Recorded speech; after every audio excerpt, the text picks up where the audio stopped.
জাতীয় সংসদে ৬৮ পাবনা ১ সাঁথিয়া একক সংসদীয় আসন বহাল রাখা ও একক আসনের বিরুদ্ধে ষড়যন্ত্রকারীদের রুখে দিতে বিক্ষোভ মিছিল ও মানববন্ধন অনুষ্ঠিত হয়েছে। বুধবার সকালে সাঁথিয়া সরকারি বালিকা উচ্চ বিদ্যালয়ের সামনে থেকে একটি বিক্ষোভ মিছিল বের হয়ে পৌর সদরের প্রধান সড়ক প্রদক্ষিণ করে সাঁথিয়াবাসীর ব্যানারে উপজেলার সামনে ঘণ্টাব্যাপী মানববন্ধন অনুষ্ঠিত হয়। মানববন্ধনে বক্তারা বলেন, একটি কুচক্রী মহল সাঁথিয়া উপজেলা একক আসন নিয়ে ষড়যন্ত্র করেই যাচ্ছে। বেড়াকে আবারও সাঁথিয়ার সঙ্গে নেওয়ার পায়তারা করছে। এদের সাঁথিয়ার মাটিতে অবাঞ্ছিত ঘোষণা করা হবে। একটা আসন এটা বর্তমানে বহাল রাখার জন্যই আমি বিশেষভাবে জানাচ্ছি যে আমাদের যে একক আসনটা বর্তমান নির্বাচন কমিশনার এটা এক আসনে এটা করেছে, সেই এক আসনটি আমাদের বহাল রাখার জন্য আমি বিশেষ আবেদন জানাচ্ছি এবং যেন এই এক আসনটি বহাল থাকে এবং এই এক আসনের বহালে যারা বিরোধিতা করছে তাদেরকে আমি ঘৃণা প্রতিবাদ জানাচ্ছি।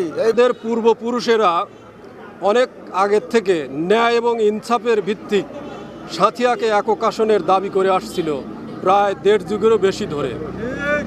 সেই ন্যায় এবং ইনসাফের প্রতি খেয়াল রেখে সাঁথিয়াকে একক আসন ঘোষণা করেছে নির্বাচন কমিশন।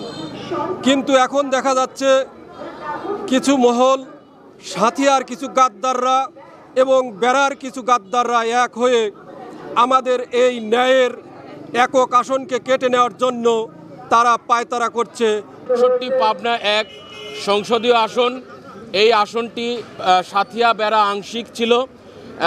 সাঁথিয়াবাসীর দীর্ঘদিনের দাবি ছিল যে সাঁথিয়া একক আসন করে সংসদ নির্বাচন করার জন্য। এজন্য সাঁথিয়ার বিভিন্ন রাজনৈতিক, সামাজিক, সাংস্কৃতিক ব্যক্তিবর্গ দীর্ঘদিনের আন্দোলন করে গেছে।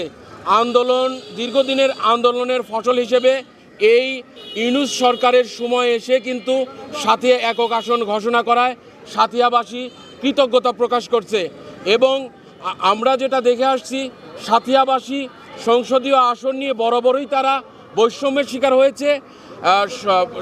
সুযোগ সুবিধা সবসময় কিন্তু বেড়ায় যে সকল সংসদ নির্বাচিত হয়েছে তারা কিন্তু এই সুফলটা ভোগ করেছে এবং বরাবরই কিন্তু সাঁথিয়াবাসী হিসেবে তারা কিন্তু সুবিধা থেকে বঞ্চিত হয়েছে।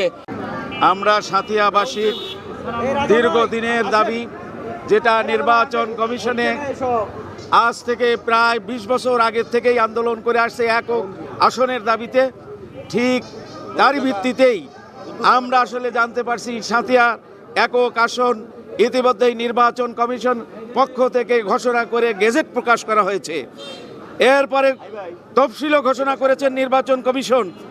অতএব এইখানে আসলে একক আসন থেকে আবার বেড়াকে একক করে দেওয়ার কোনো ওই যুক্তিসঙ্গত কারণ আছে বলে আমরা মনে করি না।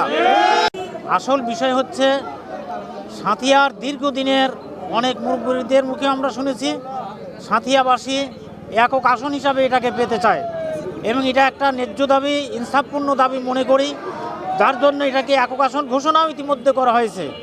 কিন্তু কিছু সংখ্যক বলবো কুচক্রী মহলের পথভ্রষ্ট দাবিতে আবার সেটাকে দিগ্ভ্রান্ত করে এখন আমরা শুনতে পাচ্ছি এটা আবার বেড়ার সাথে সংযুক্ত করা হচ্ছে। আমরা এ ব্যাপারে দৃঢ়ভাবে বলতে চাই, আমাদের প্রাণের দাবি এই সাঁথিয়াকে একক আসন রাখতে হবে। এটা একক আসন হিসেবে ঘোষণা করা হয়েছে, এটা একক আসন হিসেবে আমরা পেতে চাই। পাবনার কণ্ঠ, নিউজ ডেস্ক।